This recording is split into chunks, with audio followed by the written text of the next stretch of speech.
Hello, welcome to my channel. What if Naruto in Highschool DXD is immortal shinobi? Part 1. My era had long gone, the era of my old life had passed. I'm nothing but a wanderer like my old sensei, traveling across the world hoping that I could find a place to belong to, some place that I could settle down and maybe start a loving family I always wants. And then I have her in my life. Long flowing crimson hair, bright blue-green that looking at me with nothing but love, she was like an angel that stepped into my immortal life. I always there with her, from the day she was born. I help her parent taking care of her because they said I'm good with kid. Then I watched her become a little girl that always clung to me when she met her new friends. I taught her everything I know, guiding her to be the person she was when she finally grew up to be a beautiful young woman. Then the war came. I taught her how to fight and watched her become strong with each year pass by. I watched her fight, even sometime involved in their world to protect her and her friends. I couldn't be more proud when I saw the little girl who I used to play with became the leader of her people. The next thing I know, we're in love with each other. My goddaughter, my sister, my best friend, my lover. And I said the word, finally, with tear in my eyes when she finally gave birth to our child. He came and tore us apart. Chapter 1. Naruto Uzumaki Ring Ring. Smash. A groan could be heard all around the small house as a boy around 16 and 17 opened his eyes slightly and looked at his newest alarm clock, wondering just how many more alarms he had to get before he begins to leave a dent in his table if everything continues like this. Last night he had stayed up late for the sake of work, so he had gone to sleep pretty late and it didn't take a genius to tell he's not a morning person. Naruto Uzumaki sat up from his bed and grabbed the destroyed alarm clock before throwing it out of the window, unsurprisingly making the destroyed clock fall right into the open garbage bin in front of his house. The boy ran his hand through his unruly golden blonde hair, azure blue eyes blinked rapidly to get used to the bright sunlight that's shining outside of his house. Well, happy 17th birthday. Naruto looked at the small calendar on the wall and saw it was October 10th, the day he was born years ago. To Naruto, his birthday was something he really enjoyed. That was the day when he let himself have a day off, no work, no part-time jobs and definitely not some certain research involving naked women. Just him and his ramen while letting himself being lazy all day.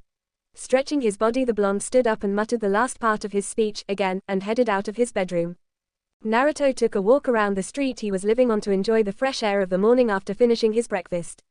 Wherever he went, people seemed to recognize the blonde and greeted Naruto with a friendly smile or a happy wave, which the blonde happily returned. It was really strange, considered that he just moved here a few days ago, but just in that little time Naruto had helped them a lot by doing jobs for the people living around him, no matter how small they were. He nearly let out a chuckle when he remembered how different it was back then when he was still lived in his village, the place where he originally came from. Naruto scratched his whiskers cheek and smiled nervously to a group of high school girls that walked past him, giggling while saying how cute he looked with his whiskers, and not to mention his handsome features and athletic frame. Naruto had never been a guy that wanted attention, while most of his childhood had been seeking for that, but right now, he had learned that attention only caused trouble afterwards. As the years passed, he would habitually have to move, and these people, they would be just that, a group of people happened to walk past him. Naruto just moved to this town and saw that this place was indeed what he was looking for a long time now. He could live here for a few years, especially since the young girls at this town were quite attractive, which could help a lot for his legendary masterpiece, the main source of his income. Arriving at a bakery, Naruto pushed the door open and decided to buy himself a piece of cake for his birthday. Despite repeating again and again, year after year, it's not your birthday every day, and Naruto enjoyed each of his to the fullest. A piece of cake wouldn't hurt either. Naruto was looking at the delicious-looking cake on the case when he saw a small girl with short white hair that passed her shoulder, two long bangs at each side of her head and golden yellow eyes. She had a really cute face and a petty frame, wearing clothes similar to what the group of girls were wearing this morning, realizing it was some kind of school uniform. The white-haired girl was on her toes, trying her best to reach for the cake that had been put too high for someone who had a childlike body like her. Smiling, Naruto walked to the girl and took the cake easily with his height. "Here you go," Naruto said with his nice guy grin and held the cake out to the girl, surprise evident on her face, and when he got a clear view of her face, he realized she was indeed really cute. Scratch that, she must be the cutest girl he had ever seen for a while now. "Thank you," she said quietly with her emotionless tone. This girl really reminded him of those masked guys back home, especially one of his friends, who never smiled nor put any emotions in their tone. "Well, see you later then." Naruto waved to her and continued his searching for the cake, completely unaware that her golden eyes were on him. Koneko Tuju continued to stare at the blonde for a few seconds before turning her heels and deciding to head to school. For a brief second she swore she had felt something coming from that blonde and it was quite familiar to her, but Koneko couldn't place it. She had never seen him before. His appearance clearly showed that he was a foreigner, yet his voice had a clear Japanese accent. She would have to talk to her master later about him. Naruto paid for the cake before walking out of the store, not forgetting to flash a friendly smile to the shopkeeper, which made her blush furiously. The blonde, while walking back to his home, couldn't help but see more and more high school students coming from the opposite way of him, talking and laughing at each other, and all of them were wearing the same uniform for boys and girls, the same with the girl at the bakery. Curious, Naruto followed them to see what their school looks like. He missed that feeling after all. It had been years since his last school, and the blonde still remembered the feeling of a normal student at this age. While school life was completely boring and not the way he wanted it to be, Naruto really liked the strange taste schooling filled in his life and couldn't wait to start it again. Just a few moments later, Naruto stood in front of the school in the name of Kuo Academy. The boy felt himself let out a small, wow, looking at the size of this school and the elegant feeling from it. Whoever owned this place must be insanely rich, or just insane enough to build a school like this for normal high school students. This place looked like it was built for rich students, yet the students seemed pretty normal to him. But nonetheless, Naruto liked it and decided he might stop at this place if he got bored or something like that. And it's not like it's going to hurt trying a new school again, right? Naruto thought to himself and decided to head home, but a loud cheer of excitement caught his attention and Naruto stopped mid-step before looking back at the school. He saw the group of students had parted into two lines, creating a long line for 4 students walking to school. Naruto recognized the small white-haired girl from before, walking with 3 other students, 1 boy and 2 girls. While they were far from his position, fuck the schoolyard, it's too big for any normal school, Naruto had no problem seeing their appearance. The boy looked like he was around his age with blonde hair, in a darker shade than him. Averagely built, wearing the Kuo school uniform for boys. His most noticeable feature was his handsome face, which reminded Naruto of his best friend, but of course without the emo part. The boy was waving to the girls of the school, flashing them heart-melting smile, while the guys of Kuo just cursed out loudly and sent wave after wave of insults to him. Naruto let out a chuckle and shook his head. He understood what it felt like when a charming boy at their school steals all the young women's attention. The next one was a girl with long black hair that tied into a long ponytail by a large orange ribbon. Naruto unconsciously took out the special book he always carried with him and automatically wrote down the details when he saw her incredible, attractive body. Naruto was a little surprised he could find a schoolgirl with a figure that put models to shame here. But nonetheless he couldn't help but stare at her body. Don't get him wrong, Naruto wasn't a pervert, it just his job required him a sharp eyes for women, especially ones with seductive bodies like the black hair girl. Plus, now he understood why his old Toad sensei made the Ica Ica series. It was actually pure gold and always at the top 5 most selling series of the world since a long times ago. After selling the first books, which originally came from his old sensei, Naruto had decided to make his own Ica Ica series so he could always remember the man that guided him and helped him be the man he is now. It was really hard at first, considering the fact that he wasn't a super pervert, but after Naruto decided to go research for once just like Jiraiya used to, his book's reputation skyrocketed and began to publish the new episode once in a while. Currently Naruto had enough money to live happily for another 1,000 years. Consider how successful his series is, but the blonde wasn't someone who could sit down and enjoy a simple life. Hell no. Let's see, Naruto muttered and wrote down his notebook rapidly without taking his eyes off her, 5'6", a gentle and extremely beautiful face. 3 sizes, 102, 6089, damn. G-cup, this girl is a real deal, Naruto chuckled to himself. Now all he had to do was create a personality that suited her appearance, maybe change her here and there, but her look could help him make a lot of money. And who knows, maybe she would become popular too, in one way or another. Naruto turned his gaze to the next person and nearly dropped his mouth to the ground in shock. Leading the group of students was a young woman who appears to be in her late teens with light skin, blue-green eyes and a buxom figure. Her most distinctive feature is her long, crimson-red hair that reaches down to her thighs, with a singular Hokage hair strand sticking out from the top. Her hair also has loose bangs covering her forehead and side bangs framing her face. The young woman was wearing Kuo Academy girls' school uniform, which made her buxom figure stand out even more than before. The uniform consists of a white long-sleeved, button-down shirt with a black ribbon on her shirt collar worn under a black shoulder cape and a matching button-down corset, a magenta skirt with white accents and brown dress shoes over white crew-length socks. All in all, she was a true beauty. Naruto had always had a thing for redheads. While this girl's hair color was crimson, he still felt some attraction toward her. Maybe it was something involving his dad's feelings for his mom. But what confused him the most was he had a feeling that he had seen her somewhere before. No, not her. He hazily remembered about a young woman with the same shade of hair, the same color eyes and a face that resembled a lot of hers, only much more mature and more attractive. Naruto felt his brain begin to hurt as he tried to remember, but he couldn't make out anything at all. Deep in thought, Naruto didn't realize that her beautiful eyes had turned to his direction and was looking directly at him. Their eyes met for a moment before Naruto quickly turned his head away, putting his notebook back to his pocket and returned home, walking at a normal pace, trying not to look like he was a stalker that was running away after being caught. Rais Grimory's eyes followed the mysterious young man with a frown on her face, wondering who was he. Naruto bit another mouthful of his croissant before taking his notebook and continued writing down his research for the next volume of the Ica series. His azure eyes had been replaced by a pair of light purple ones, with the veins around his temples becoming more noticeable, looking at the couples who were making passionate love to each other. In most situations, Naruto would do the research himself, which meant spending some quality time with voluptuous women whom he could easily charm using his years of experience. But right now he wasn't in the mood and preferred using the old peeking methods to do the research. Naruto then stopped his writing and thought about the group of students he saw this morning. It was clear that they were not human. He didn't know what to call them, but they definitely didn't feel like humans. At first he thought they were some kind of alien species invading Earth, but he believed they weren't those ugly creatures with green skin that went to Earth and said, "Take me to your leader," and the aliens he had seen on TV couldn't hold a candle to the looks of the students from earlier, not if they had henge or something akin to that to change their appearance. Naruto then remembered the crimson-haired girl who had confused him the most after he saw her. Who was she? That question had been bugging him all day and yet he still had no idea, but the blonde felt like he had seen that face before. Not the girl herself, but from somewhere else before. It was really frustrating as Naruto thought deeper and deeper about it. Her hair color was truly unique, and of course Naruto would remember that kind of hair color if he had seen it somewhere before. He was quite smart, but clearly he was no genius. His noisy friends weren't any help either. Now he wished he hadn't refused his pineapple-haired friend's offer to help him improve his intelligence from a long time ago. Swallowing the last piece of his croissant, Naruto looked at his notebook, which was already filled with so many ideas that Pervy Sage would pass out from a massive nosebleed. Naruto looked around and smiled slightly when he saw a helicopter heading his way. As much as he wanted to play a prank, this wasn't the time for that, and he really didn't want to freak anyone out.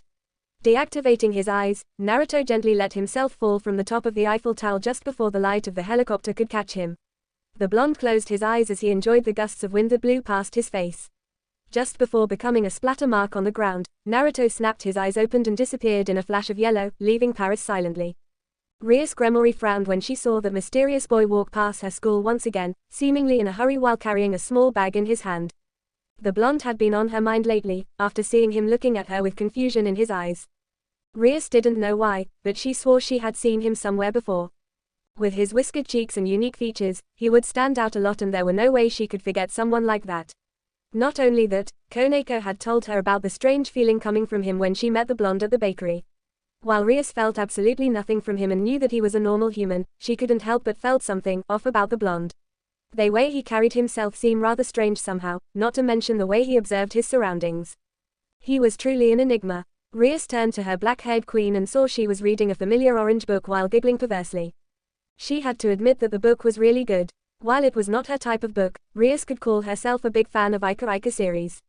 Still, she hoped the current author of the series could come out of the shadows and let the world know who he or she was. Minato Namikaze, Jiraiya the Toad Sage, Kushina Izuniki. And nearly 100 years ago it was Sasuke Uchiha. It was like each family generation would take over the series after 60 or 70 years, maybe it was a family tradition. Getting back to her current business, Rais watched as Naruto Uzumaki began to wander around the school, taking out a small notebook and writing down something rapidly. Just as she began to wonder what he was writing, the infamous perverted trio of Kuo Academy ran across the schoolyard screaming in fear as the girls of the kendo club chased after them in anger, bokkens in their hands. Rais nearly let out a soft giggle when she saw Issei Hayaudu, the boy she was keeping an eye on, being chased around, and still couldn't believe that he was the current best candidate for her peerage. Just then, she saw the blonde finish his writing and put the notebook back into his pocket and walked away. Rais sighed and decided to take a bath, wanting to clear her mind. Maybe the blonde was just that, a boy that happened to pass by Kuo Academy. He was just that, a human with nothing special. But just before Rais could turn her head away, her eyes widened in shock when she saw the boy stop in his mid-step and turn back, bringing his hand up and waving happily to her direction. Rais nearly jumped from the surprise while looking around to search for any student that was waving back at him, but then realized she was the only one in his eyesight.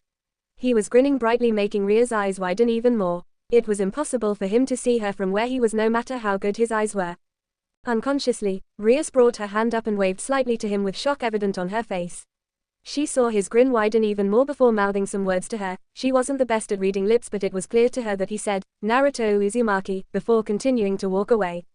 It was only later that day did she realize that he had given her his name. Baku, something wrong? Akano looked up from her book and asked her master with her usual gentle smile. Nothing, Akano, nothing at all, Rias said slowly before standing straight up. Folding her arms under her large breasts, Rias let out a smile before making a mental note of getting to know him. Turning around, she immediately headed to the student council's room to find any information she could about the new guy in town. Here's your ramen. Naruto grinned and put 3 bowls of ramen down on the table. Uzumaki-san, 2 more please. On it. Naruto shouted out and quickly returned to the stand and made another bowl of ramen. The blonde hummed a soft tune while making the food of gods, happy that his ramen stand was successful in this town, and he was even happier when he could introduce the food that the gods had given to humanity, to these mortals. While Naruto liked his job as an author, he preferred something that didn't involve peeking at women's bathhouses or couples lovemaking. So after days of trying to find the best job that suited him and that he could do for a long time, Naruto had decided to open a ramen stand. Ayami Chiyuki, his first sister figure, had taught him the way of making the best ramen and passed down the secret of Chiyuki's ramen to him, which Naruto had learned to his heart. His ramen stand had hard times near its humble beginning because, much to his horrified and disappointment, ramen was always listed as an unhealthy food and most people didn't like to eat this kind of food. But after the first day, his stand had become really popular and Naruto could proudly say he was one of the best ramen stands in Japan. Hell, sometimes he earned enough money to open a whole restaurant, but the blonde preferred a small ramen stand that he could handle by himself. No matter how many years passed, Naruto never got bored of the taste, and sometime he even tried to improve the flavor of the Chiyuki's godly ramen. Time flew, as his last customer paid for the meal and exited the stand. Naruto looked at the sky outside and saw it was nearly dark. Only the second day and he already made a lot of money, not that he really needed it anyway, but he found it really fun doing something like this. Naruto crouched down and began to gather his things so he could return home, but suddenly he heard light footsteps coming near his stand and then stopped right in front of him. Without looking up, the blonde said in a matter-of-fact tone. Sorry, but we're closing. Oh, I hope you still have some more left. A soft and melodic voice called out softly to him, making Naruto's eyes widened. As far as he knew, this voice belonged to a girl and definitely quite young, which was really strange because ramen wasn't something the girls liked to be their meal. Naruto peeked up from his stand and his eyes nearly bulged out of his socket when he saw the same crimson-hair girl that had always been in his mind lately, standing with her arms folded underneath her large breasts, looking at him with a small smile on her beautiful face. Well? The girl asked with hope in her voice. As quick as lightning, Naruto turned his eyes to the pot and saw he still had enough to make another bowl. Unconsciously letting out a sigh of relief, Naruto stood up and grinned brightly. Of course, please come in. Naruto grinned brightly as the crimson-haired young woman giggled softly into her hand. Rias sat down and put her things on the chair next to her and waited patiently for the blonde to make her order. Ramen definitely wasn't one of her favorite food before because she knew how unhealthy it was. But after finding out about this boy, Naruto Uzumaki, from her friend and rival Sona Citri, she was really surprised when she found nothing about him except for his name and current address. She couldn't find anything else about him, even his medical files, his education and even his family's information. It looked like Naruto Uzumaki had just popped out of nowhere and began to wander around the town. When someone like this suddenly appeared, it would always involve certain supernatural beings, and it wasn't often that they came here in peace. But after a few days of keeping an eye on him, she found nothing suspicious, and even Rias could not sense the slightest special power coming from him. No sacred gear, no power, nothing, he was just an ordinary human. But that was why she wanted to get to know him even more than before. So, Rias said while resting her elbows on the table, wanting to start a conversation with him to know more about the blonde, you're new here? Yeah, Naruto smiled as he poured the ramen into a bowl. One moved here around a week ago. Then he turned his azure eyes to her, and what about you? What brings a lady like you to my humble ramen stand? Just wanted to try something new, Rias said, making Naruto raised an eyebrow. You know, there's not a lot of ramen stands around here, and based on your previous customer's face, I think your ramen must be really good then.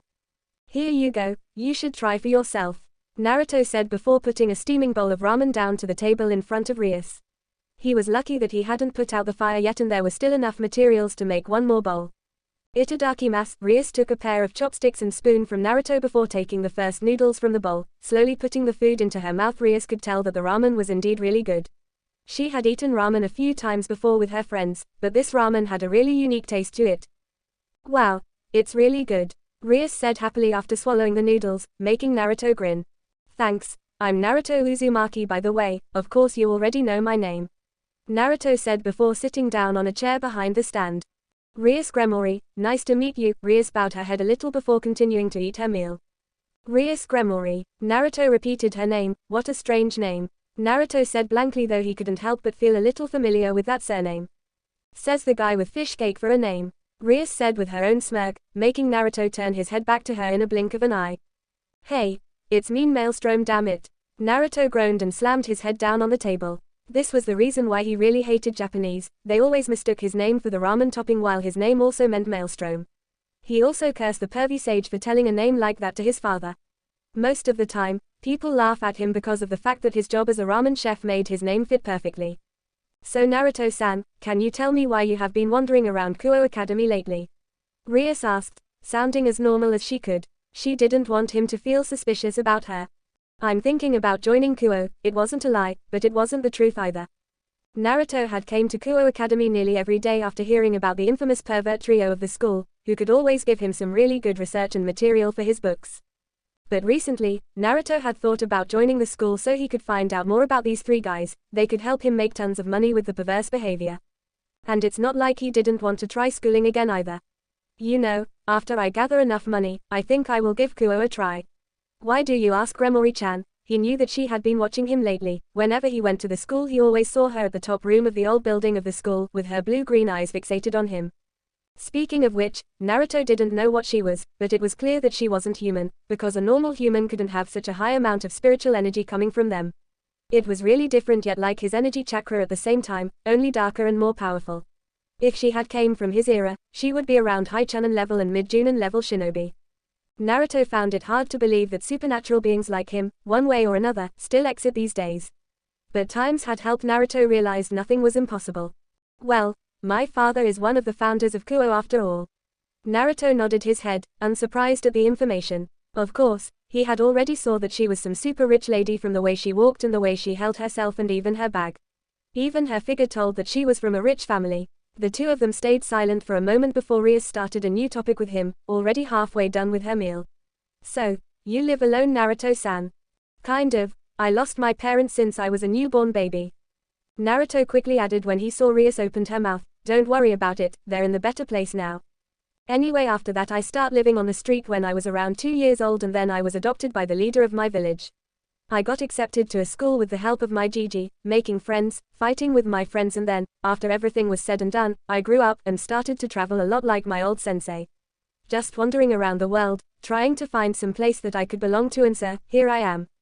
Rais listened to Naruto's short summary of his life and saw the tired look in his bright blue eyes. She never seen those tired eyes from someone as young as him, eyes showing that he had seen a lot of things, good and bad. And still came out all right after all that. She wondered what happened during his life that caused him to have a look like that. Anyway, Gremory-chan, what's your story? Naruto's eyes suddenly changed and the youthfulness appeared inside him again. Ah, what do you mean? She was completely caught off guard by his question and really didn't know what to say. You know, it's kind of hard to hide it when you're always looking out of that window with a faraway look. Naruto jumped on his stand, making Rais yelp out in surprise before landing lightly on the seat next to her without much of a problem. I don't want to push or anything, but it's kind of unfair when I told you mine while I just know your name. Rais let out a small sigh. This boy would never stop amazing her. For the next half hour, Rais began to tell Naruto about the story of her life while carefully leaving out the supernatural parts. She didn't know why she just told a boy she barely knew almost everything about her life like this. While Naruto didn't show anything obvious, something about him was telling her that he could help her with most of her problems. Just by talking to him, she felt like tons of weight had been lifted from her shoulder. For the next few days, Rais had become Naruto's most usual costumer, and Stones just came to have a nice conversation with him. It didn't take long for Naruto to realize this girl wasn't a fan of ramen, and more importantly her life might be more difficult than he could ever imagine.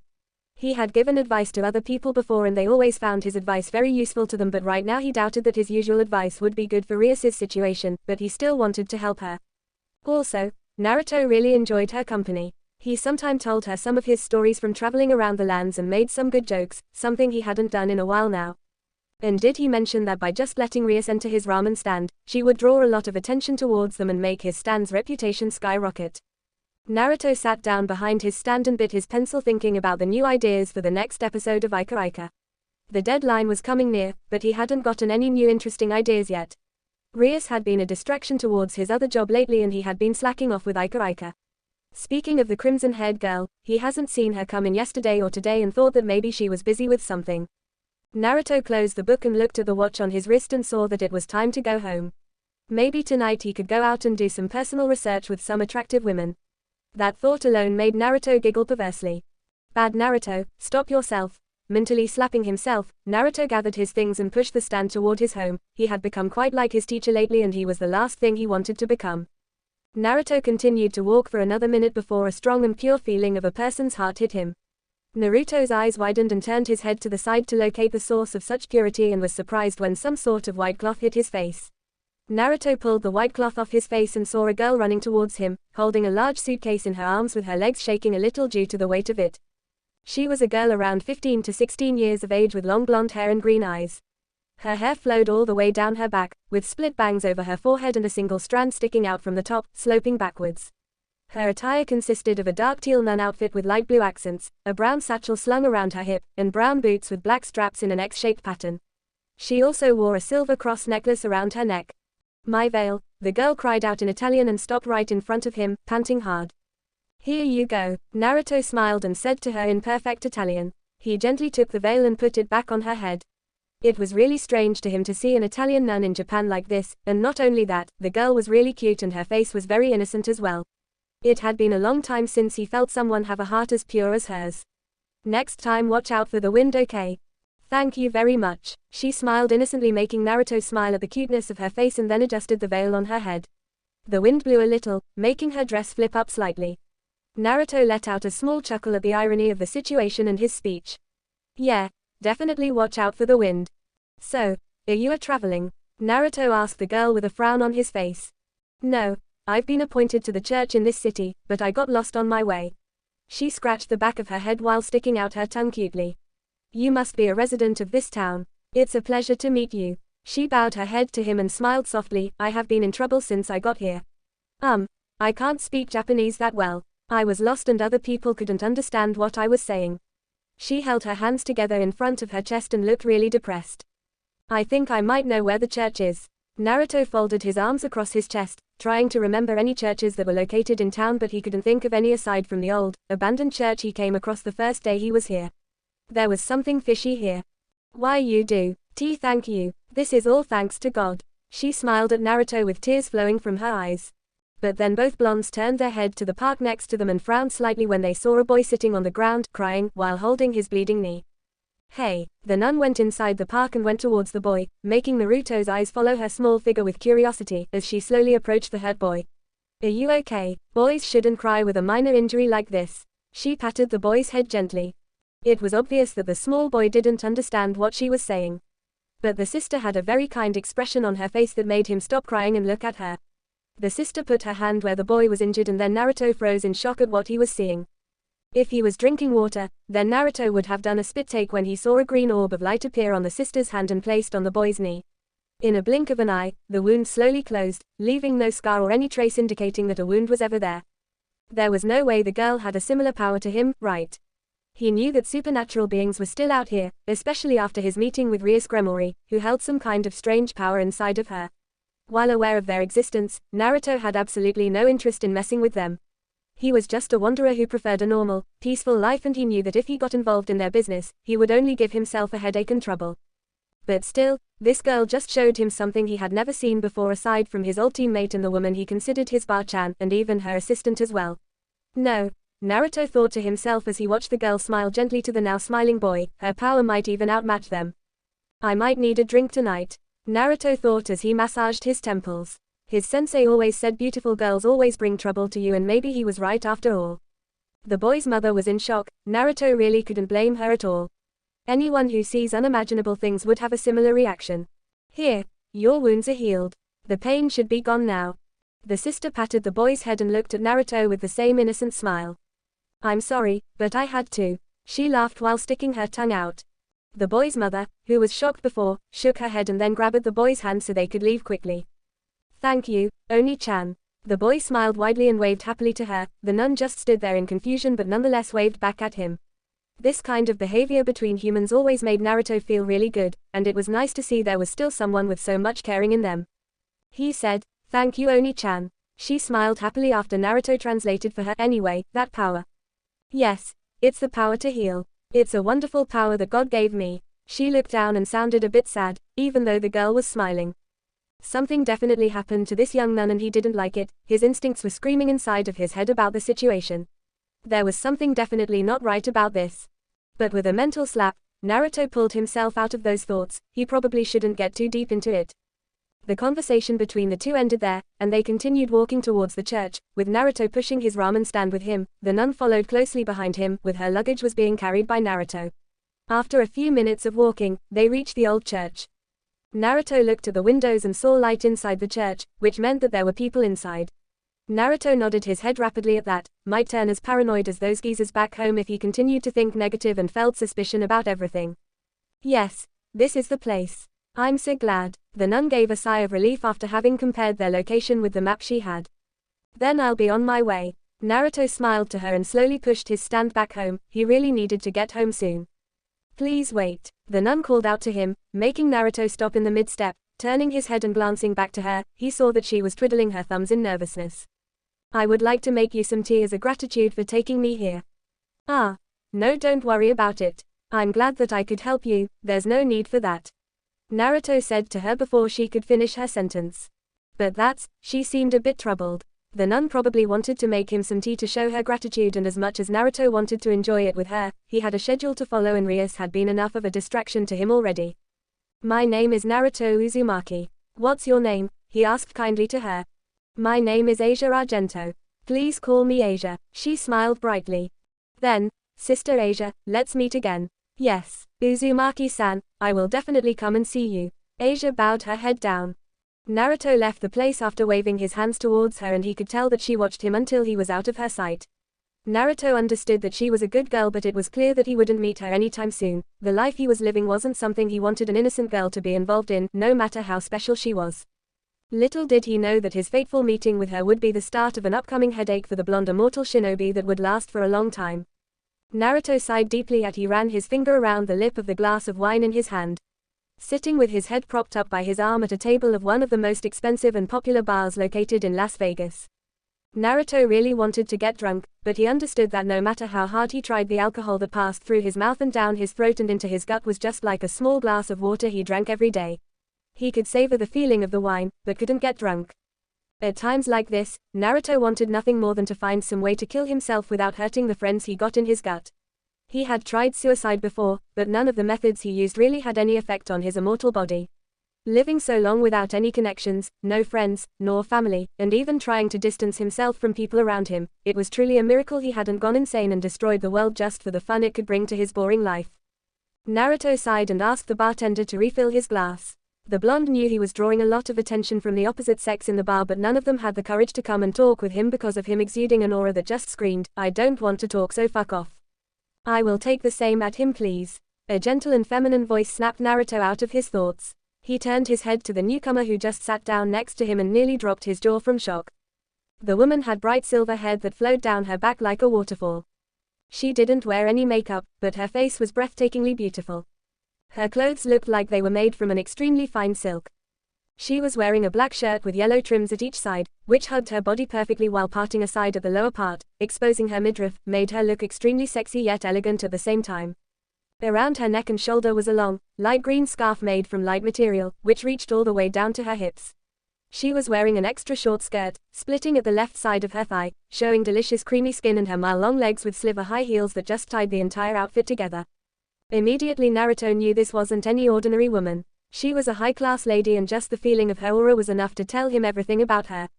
A memory flashed through his mind as he looked at the woman sitting next to him, but left as quickly as it appeared, making Naruto wince in pain as his brain began to hurt. He stared at her in confusion. Her eyes slowly gazed his way and smiled seductively at Naruto. The blonde just gulped nervously before opening his mouth to start a conversation. Hello, he spoke out somewhat nonchalantly, what's a lovely lady such as yourself doing at a bar like this? I don't know, maybe I just want to find someone to talk to. What about you then? The woman asked softly and rested her chin on her hand, looking at him with half-lifted eyes. Well, you know the usual things about boring life and stuff. Naruto smiled, looking for some way to forget about all of them. Do you want to join me, Miss Lucifuge? Graphia Lucifage. The silver-haired woman, Graphia, whispered seductively into his ear. Let's hear your stories, shall we, Naruto Uzumaki-sama? Give me Milika's Sirex, this is between you and me, I shouted with so much frustration and hatred. No Naruto-san, this is much more than that, the red-haired man said with an evil smirk before snapping his finger, summoned a gun from thin air. I wonder, what could happen if I happened to pull the trigger? He moved the gun and aimed at the small baby's head, at my dear nephew. Shut up, I screamed out, panic began to wash over my body, I swear if I get my hand on you. So what? He said again, I got your son in my hand, and really didn't need this thing to make him disappear. Sirex smirked at I really what he was saying. Think about it Naruto-san, I could kill Milika's and then you can kill me, but what would happen to my dear sister? Sirex then pointed the gun to Naruto, or, I could kill you and I will return Milika's to her. I cursed out loudly, from the beginning I already got the feeling he would say that. Why are you doing this? I asked with some relief in my voice, knowing I have a chance of saving both my son and wife. There's no way that gun could kill me, Kurama and everyone will take care of that. You want to know why? Sirex asked, his voice full of venom. Everything was going to be perfect for me until you decided to train my dear twin. I looked at him in shock slowly. She took away all my glory with that little power of her, and to my surprise, he fired the first bullet at my leg. Pain shot through my body as the bullet pierced my skin. Looking at the wound, my eye widened when I saw the wound didn't close up. My vision began to turn blurry. Something wasn't right with that bullet. Surprise, right? Sirex asked. This thing was made specially for you Naruto-sama, being made from the man that you had killed during the war and before he could use this gun against you. Sirex smiled before released another round of bullets at my body. I didn't try to dodge, knowing he had my son in his hand. And oh, not forget to mention that silver-haired maid that decided to change side just because of you. Sirex looked at the gun before walking closer to me, continuing fired that cursed gun at my body. Inside my head, Kurama and the other was screaming for me to run. How could I when he holding my son in his hand? Soon, when he was in front of I was on my last legs. Now, say bye-bye to your father Milika's-kun. I looked at my son, who was looking at me with his big blue-green eyes and smiled. He got my wife's eyes. It's alright, I mouthed those words to him as Milika's looked at me curiously while I got the feeling that she was looking at me, through our son eyes. The gun slowly moved to the top of my head. After I was dead, I got 30-second right. Scientists said that when ones die, their brain still function. Well, I really doubt my brain will be the same after this.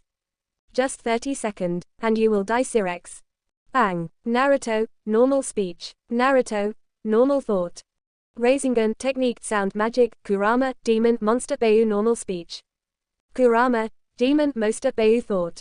Chapter 2, can't my life get any normal? Here you go, everything's fixed. Oh thank you Naruto-kun. The woman smiled brightly, seeing her water pipe had been fixed. Don't worry Oba-san, I'm happy that I can help you. Naruto said while shaking his head with a smile on his face before standing straight up and heading out. See you later then Oba-san, and ran out of the house before the old lady could find some way to repay him, even though fixing the water pipe was everything he had done for her. Naruto slowed down and began walking down the street, enjoying the warm sunlight of a new day. His mind slowly went back to the silver-haired woman he met 2 days ago who later spent a hot and passionate night with him. Now thinking back to that day, Naruto swore he saw confusion and disbelief in her eyes when she looked at him, but she hid it rather skillfully, too skillfully for his liking, especially for a lady nowadays. It really didn't help that her beauty was completely unnatural. Naruto cursed his luck with women. Jiraiya used to say the same thing to him about his luck with them was as bad as his with money, and back then Naruto didn't believe him one bit. Not even a month and he already met 4 beautiful and lovely young women and a breathtaking beauty. But who was he to complain about that? After all, he nearly finished the next volume of Ikaika thanks to Graphia's kindness 2 nights ago. It was still hard to believe that there was someone could match his stamina. However, it was clear to him that she wasn't human. After meeting a hot, crimson-haired young woman and a blonde nun with healing powers, he couldn't find himself surprised at the situation anymore. But it was rather strange to say the least, considering that he never met some of them in his life until now. The unique features would make him notice them, especially if they were drop-dead gorgeous like Rais or Graphia, and he doubted that black-haired, busty girl wasn't like them as well. While at the same time, he could say that Asia was indeed human. Oi, out of the way. Deep in thought, Naruto just realized a boy with brunette hair and a lecherous face, who he recognized as Issei Hyaodu from the perverted trio of Kuo Academy, screamed out in terror as he drove his bike towards him at blinding speed. Naruto's mind whirled into action, trying to calculate which way to dodge the incoming bike that would most likely crash into him in just a few seconds. He had 2 options. The first was to jump into the air to avoid the boy, but he would have to jump really high to get out of the way, which would raise some unwanted questions. The second option was to stop the incoming bike with his strength, which looked impossible for a normal human, but it was nothing for Naruto. The second option seemed easy enough for him, and this entire thought process ran through his mind in just a millisecond. Naruto then blinked when the boy was about to crash into him, and he chose the always present third option. Naruto took a step back, letting the perverted boy and his bike go past him harmlessly and crash into the wall behind them, with the boy flying right into the garbage bin. Ria's jaw nearly dropped to the ground in shock at what she just saw. She had expected Naruto to do some superhuman jump or stop the bike with his body or something like that, but he just stepped out of the way like it was the most obvious thing to do. Looking at the blonde who was checking on Issei, she really wondered if he was as special as what she gave him credit for. As she walked towards him, the conversation she had with her sibling 2 days ago returned to her mind. Flashback. Rias was walking towards the main office Lucifer Castle in deep thought. She had just reincarnated Issei Hayao into a devil and used up all her pawn pieces to do so, which brought joy to her when she realized maybe she had gotten a strong servant, yet at the same time confused as to why he needed all of her pawns. She really needed some advice from her older sibling right now. Shana-sama, please return to your work immediately. Rias stopped right in front of the door that led to Lucifer's main office and froze at the voice of Grafia Lucifuge. No matter how many years had passed, she would never get used to the cold and chilling voice that always frightened Rias, especially if those words were directed to her. But fortunately, the victim of Grafia's silent wrath wasn't her this time. Moo, Grafia-chan, can't you cut me some slack? I'm bored. Rias opened the door and stepped into the room, looking at the woman who was lying on the couch with nothing but her underwear. She had long, flowing crimson hair and bright blue-green eyes just like her. The most noticeable thing about this woman was her face, which looked just Rias but much more mature in some way. Everyone always mistook them as twins, but Rias always thought that this woman, who was her sister, was much more beautiful than her. And the fact that she was wearing nothing but a bra and a lacy thong not only made Rias become red from embarrassment, but also realize that her sister's amazing figure made her best friend Akano look modest in comparison.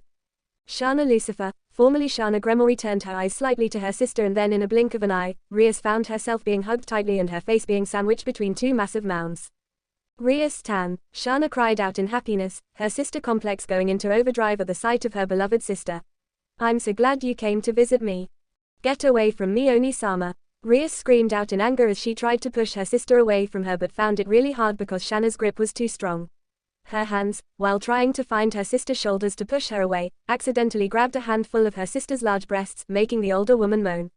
Ah, how daring of you, Rias-tan, Shana said with a blushing face. If you want, we cool. Her speech was cut short when she felt a hand silently landing on top of her head and grabbing a fistful of her hair.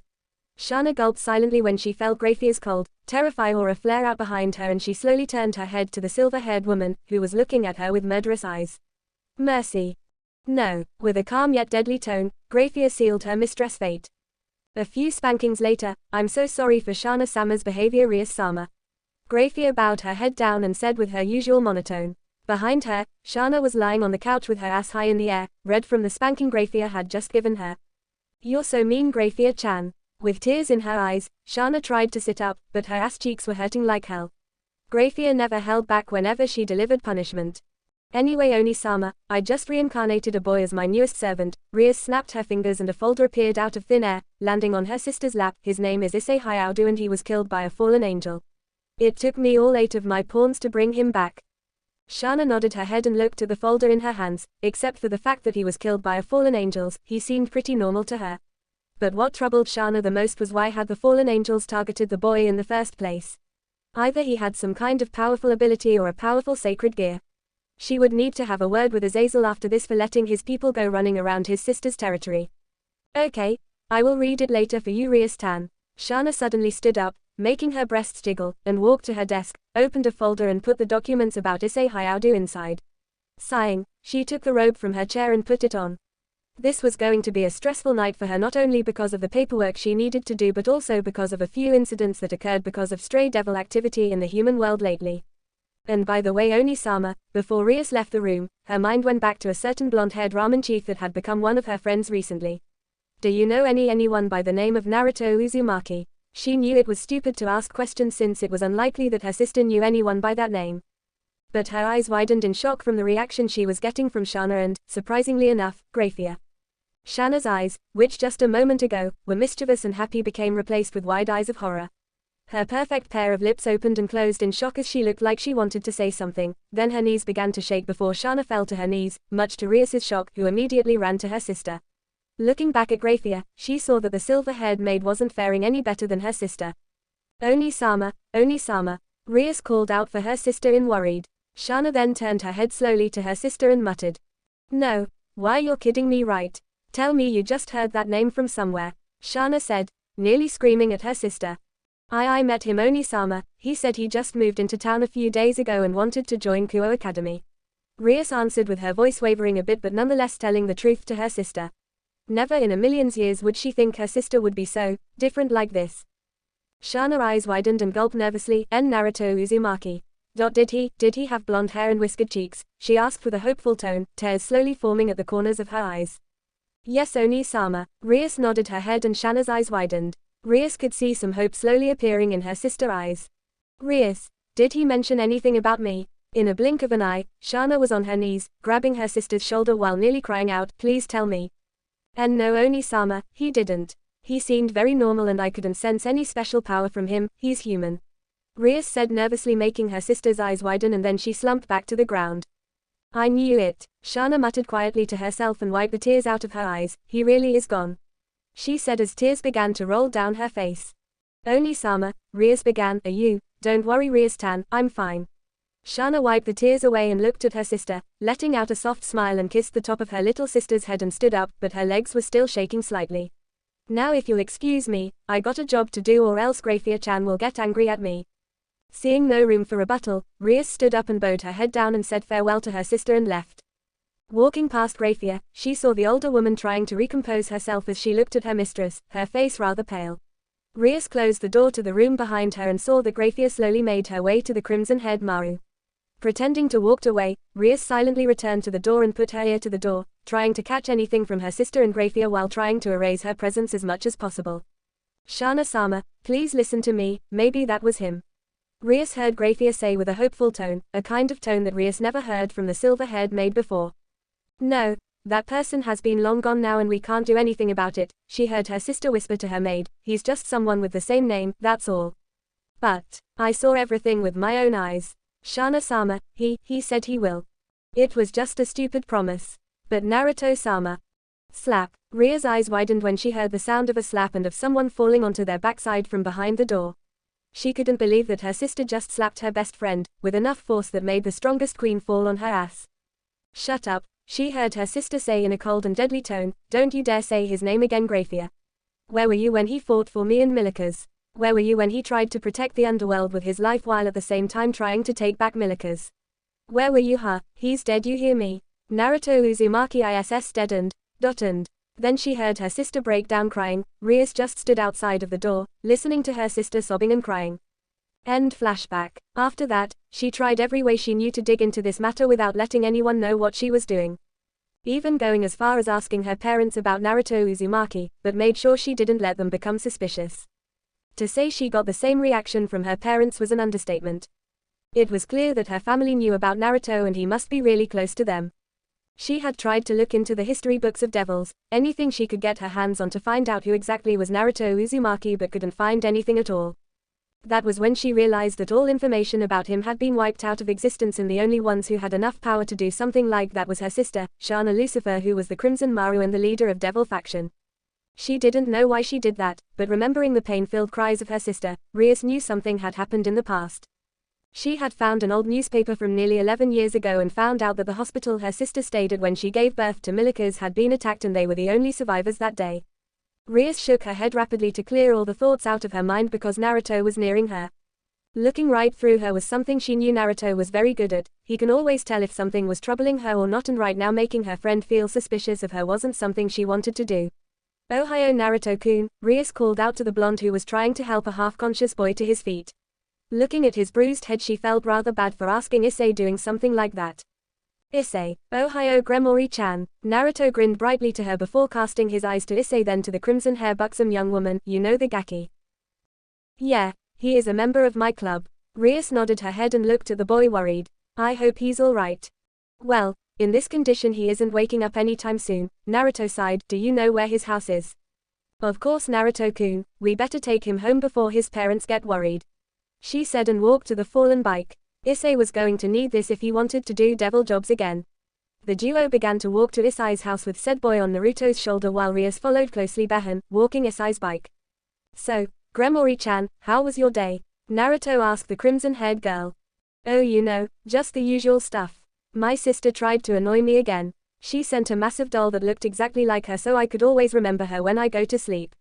Like, really? Rais asked with an annoyed tone, making Naruto laugh. Yep, her sister had returned to her normal self again like nothing had happened at all. Wow, she must really love you to do something like that then. Naruto asked with an amused tone.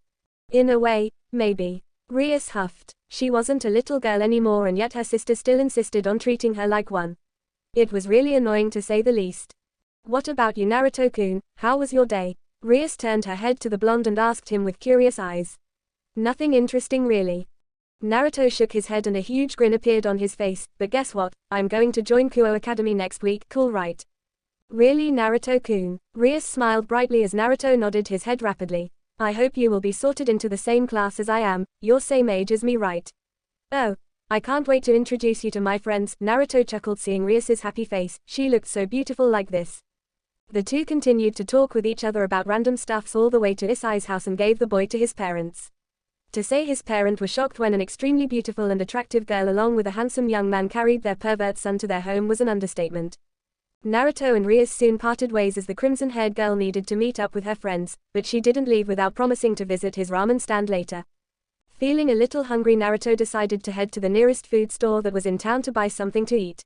His eyes then widened in surprise when he saw a familiar blonde-haired girl standing in front of the small restaurant store, looking rather nervous and indecisive over whether she should enter or not.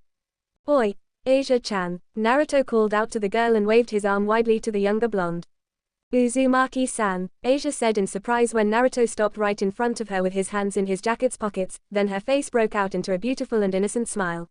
It's good to see you again, Uzumaki-san. She bowed her head down to him. Me too, Asia-chan, and no need to bow, Naruto said cheerfully to the girl and turned his eyes slightly to the restaurant. You want to come in? No, Uzumaki-san, Asia said with a small blush on her face. You don't have money, do you? Naruto scratched his chin while looking at Asia's face, lowering his head down to her eyes level, making her blush deepen. Don't worry, let's go in, the bill's on me. He patted her head softly before taking her, pulling her with him into the restaurant, not leaving any room for her to decline his offer. Naruto sat down with Asia at a table nearby the window and ordered an extra big burger for her, who seemed like she would need a lot of nutrition to survive and grow up. Not that he minded his friend having a cute, petite body like this. Asia took the burger nervously into her hands and looked at Naruto in wonder. The blonde nodded his head and smiled kindly to her, making Asia blush again.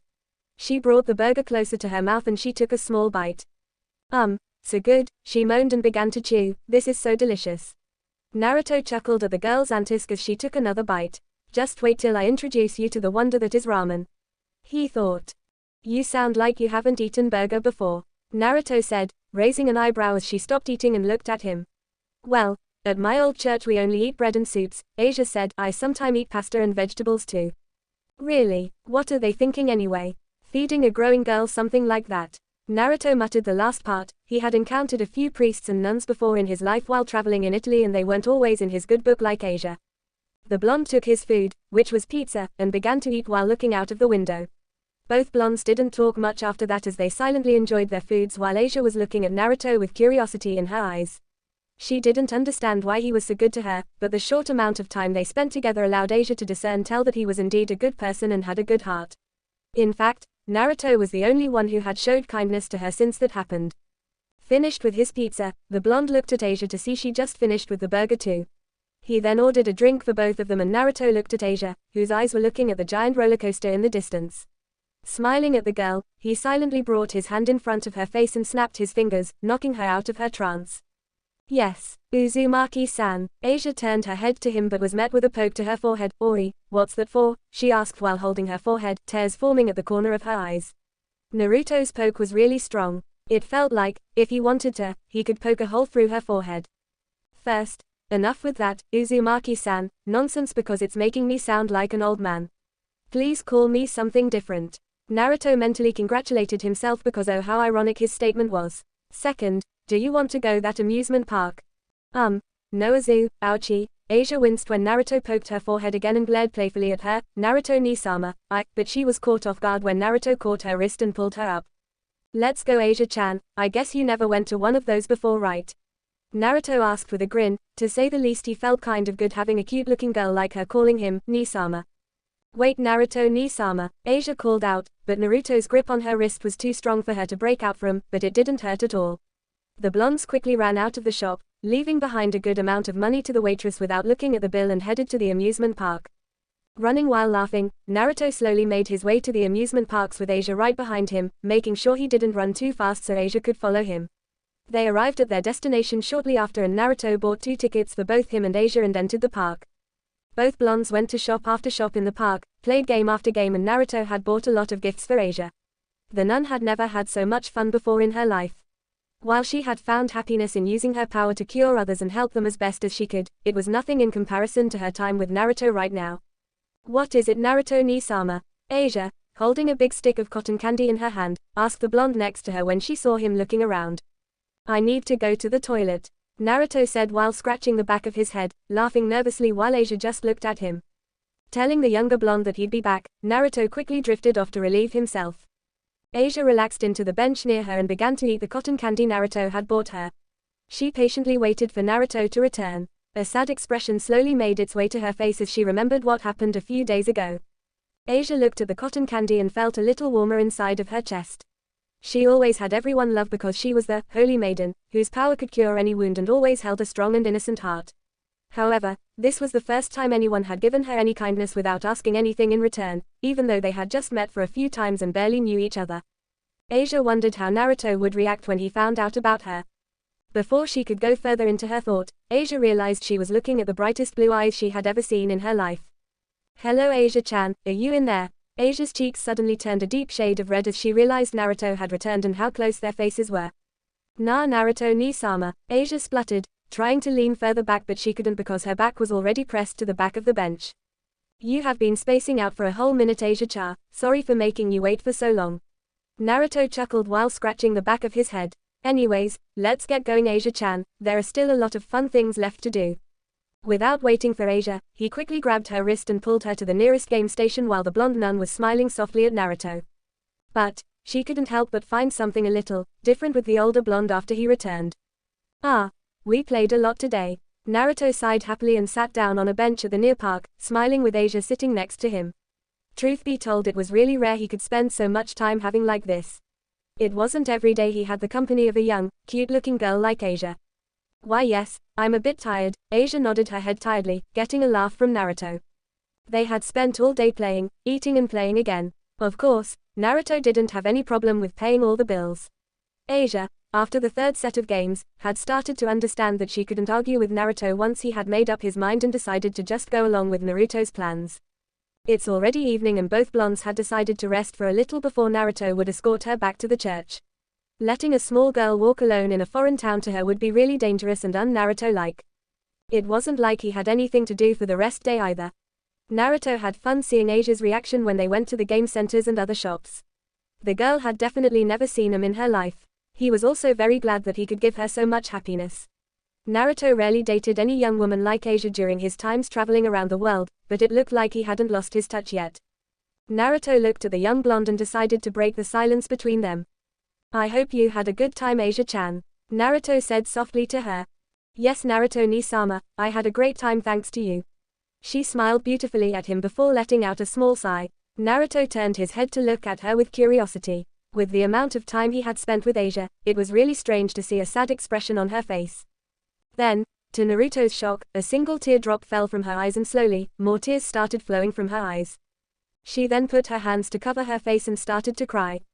Asia-chan, what's wrong? Naruto began to panic as he tried to comfort her. Did I do something? Please tell me Asia-chan. Asia turned her teary eyes at him, Naruto ni-sama, and began to tell him a story about her, the story of a girl who was once called the Holy Maiden. In a certain region in Europe, there was a girl who was discarded by her parents. She was raised in a church nearby by a nun along with other orphans. The girl, who was a strong believer in the church, received a special power at the age of 8. She healed a wounded puppy, and a person from the Catholic Church witnessed it by chance.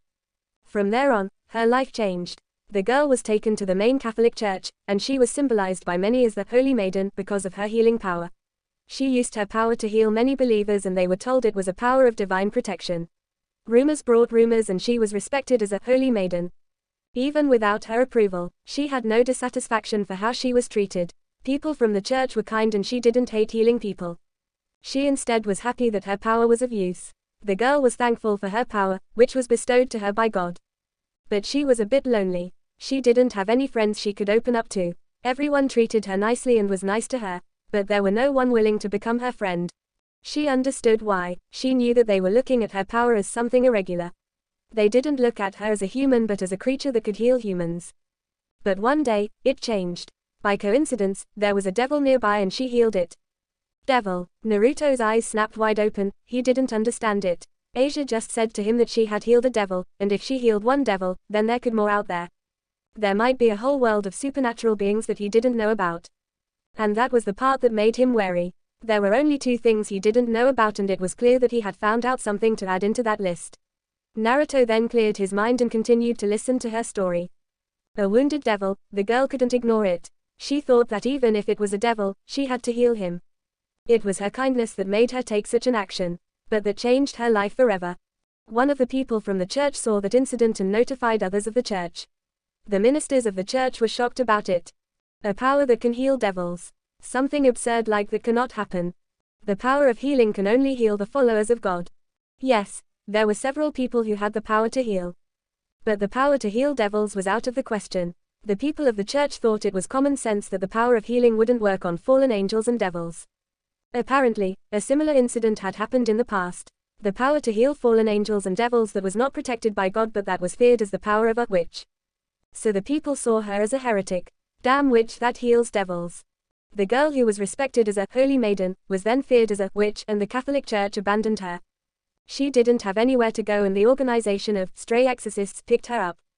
In other words, she had to get divine protection from the fallen angels. But the girl never forgot to pray to God. She also never forgot to thank God. Even so, the girl was abandoned. God didn't save her. What shocked her the most was that there was not even a single person in the church that was willing to defend her.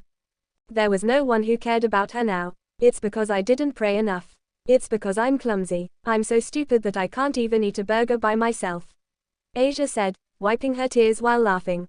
Naruto was trying his best not to snap, but he was barely controlling his anger by now. He wanted nothing more than to beat some sense into those people, or at least make them regret the day they abandoned Asia, who had done nothing more than doing what she thought was right.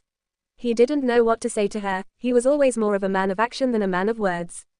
This is also a trial that the Lord gave me. Since I'm a clumsy nun, the Lord gave me this trial, so I have to endure it. She was laughing as if she was talking to herself. You don't have to say anything anymore, Naruto said slowly while gently putting his hands on her shoulder. I'm sure I will make lots of friends one day. I have a dream. I want to go buy flowers with a friend, buying books and talk. Her eyes were filled with tears now. Naruto couldn't look at her any longer. She must have been bottling this up the whole time. She has been waiting for God to save her the whole time and has been hiding her feelings all along. If God really existed out there, and there was a high chance of that, Naruto wanted to have a small talk with that geezer and didn't care how much power this so-called God had. Asia, listen to me. Naruto looked at Asia and gently wiped her tears from her face, smiling softly to her. I will become your friend. No, we're already friends. You don't have to be alone in this world. I understand that you now have the protection of these stray exorcists, but trust me, you don't want to get involved with them. He said that from his own experience. He had once comforted a few of them before during his traveler, and those guys were the kind he would gladly shove his hand through their chest with his best friend's signature technique. You can come with me, Asia-chan. You can stay with me from now on at my home, and I will protect you from now on. You don't have to suffer this pain alone, no matter how strong you believe in God. If he won't answer you, then I will, Naruto said with a strong voice. Why? Asia asked. Why are you willingly going that far for me? We barely know each other. That doesn't matter, Asia. We spent the whole day together, right? We talked, right? We laughed together, right? Then you and I are friends, and I believe you can be my little sister now. We could be a family too. We will talk when we want to, we will play when we want. I will also buy a lot of books for you or flowers if that's what you want, okay? Naruto grinned. But Asia put her hand on her mouth, and once again started to shed tears. But this time, her tears were ones of joy. Ni-sama, I have no common sense. We could learn by going around the city. If you go around looking at different things, you would learn eventually. I can't speak Japanese. I also don't know about its culture. I will teach you. I will even make you speak using a proverb. Leave it to me. We could even go to museum to look at Japanese national treasures. Samurai, sushi, and geisha. I also don't know what to talk about with a friend.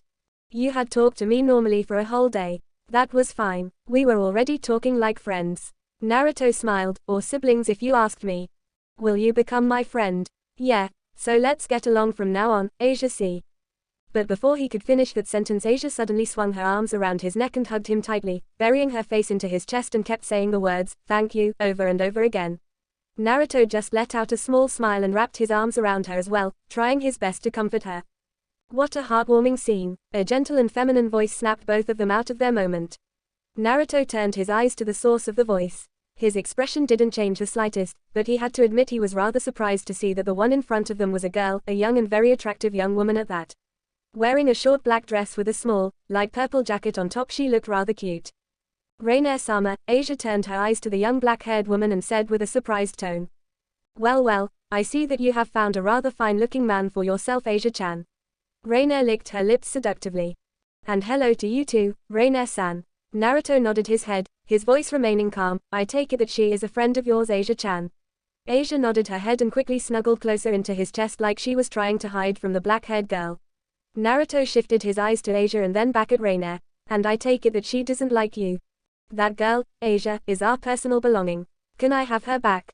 Asia, don't you know it's futile to run away? Rainier asked sweetly. No, I don't want to go back. You're all a bunch of murderers. Also, you people did things to me, Asia said, finishing the last part with a hushed tone, and Naruto immediately knew that something must have happened in that church to make Asia sound scared like that.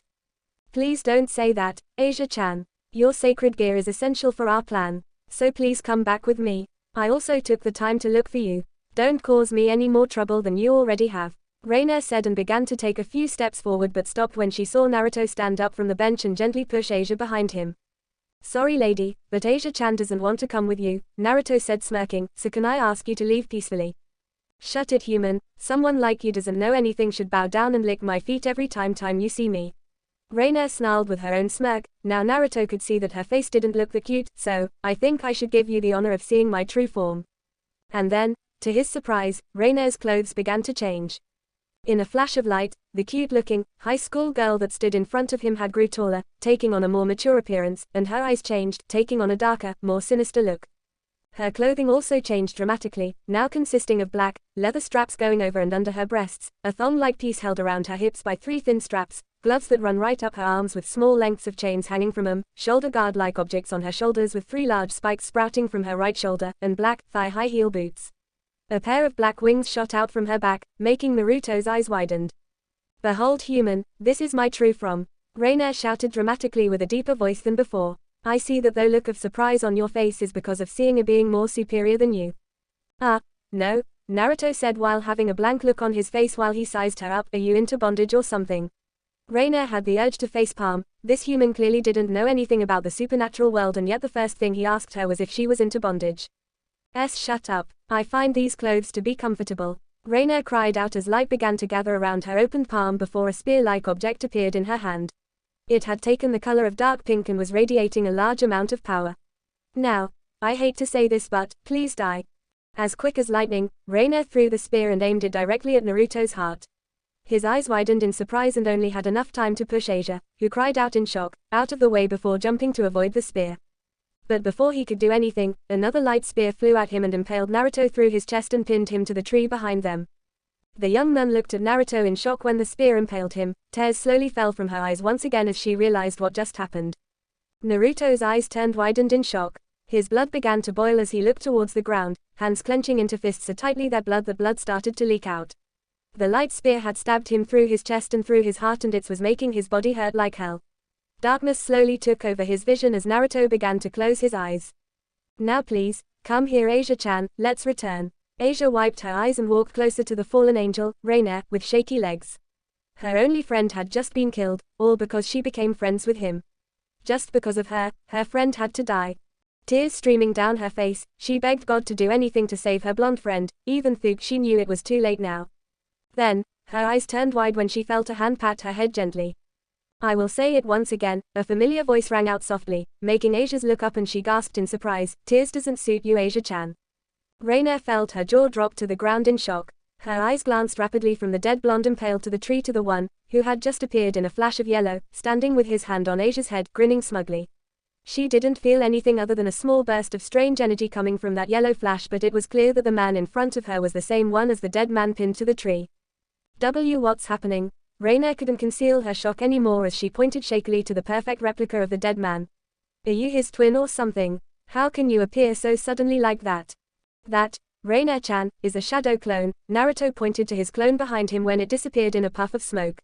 "And do you really think that I'm a normal human?" A gentle yet deadly calm voice whispered into her left ear, making Rainier's eyes snap wide open.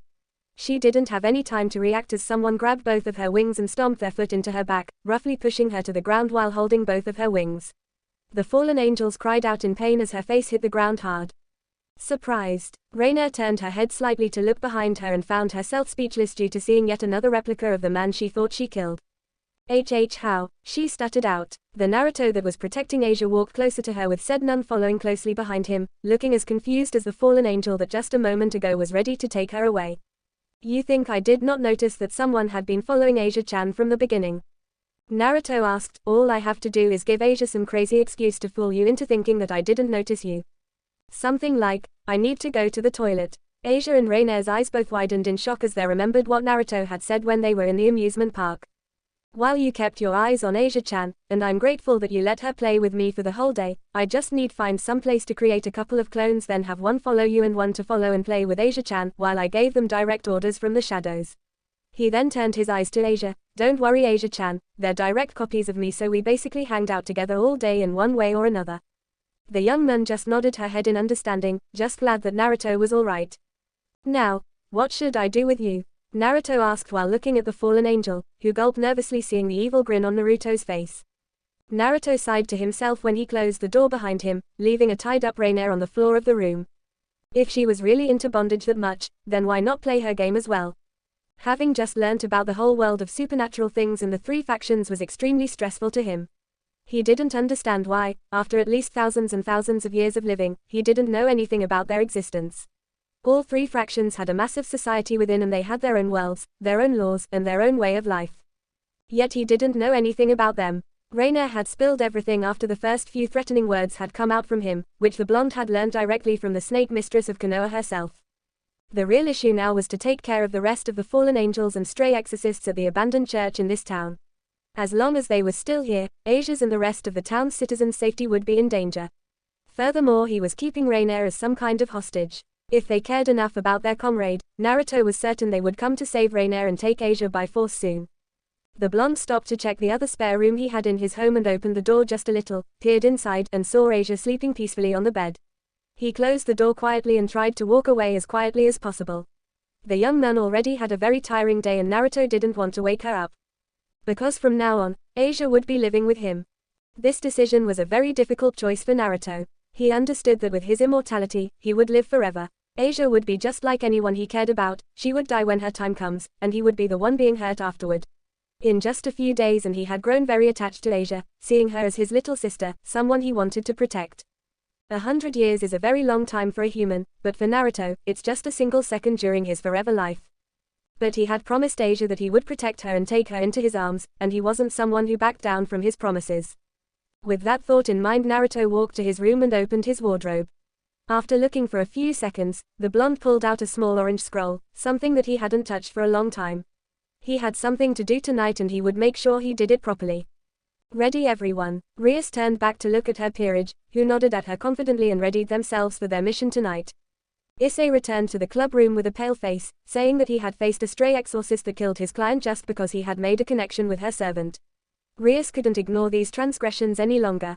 She had known about the group of fallen angels and stray exorcists making a base of operations at the abandoned church in her territory, but decided to not attack them or do anything because she believed that any reckless action could easily cause another war to break out between the factions.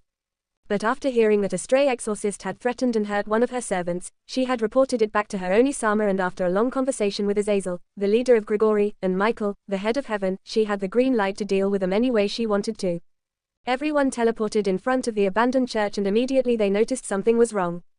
There was the smell of blood lingering in the air. Looking back at her queen with a puzzled look, Rais readied her power of destruction and everyone else made themselves combat ready and slowly made their way into the church. And the scene in front of them made Issei vomit immediately. Bodies were laying everywhere, headless and limbless bodies of stray exorcists laying all around the church in the worst condition Rais or Akano had ever seen in their lives. Blood had been spread everywhere, on the wall, the floor, and even the ceiling. Nothing was spared from the bloody scene. While Kiba helped Issei recover, Rais and the rest of her peerage began to spread out and find any survivors. They found none. Baku, everyone. Akano's quiet voice drew Rias's attention as she quickly walked to her best friend with Koneko walking right beside her. Said white-haired girl's eyes didn't change the slightest, but Rais understood that Koneko was as shocked as everyone else. Kiba soon appeared with Issei's arm over his shoulders, walking right beside her with her newest servant looking really pale. She couldn't blame the brunette, this scene would haunt him for the rest of his life after all. Akano, what's wrong? Rais asked. Look. Akano pointed to the wall in front of them. And Ria's eyes widened when at what she saw. Whoever did this, they had made sure to send a special message to those on heaven. Hanging from the wall in a cross-like fashion, was the fallen angel that attacked Issei a few days ago. His wings ripped off his back, which were laying on the floor below him. His face was lifeless but Rais could see a trace amounts of fear left on the man's face.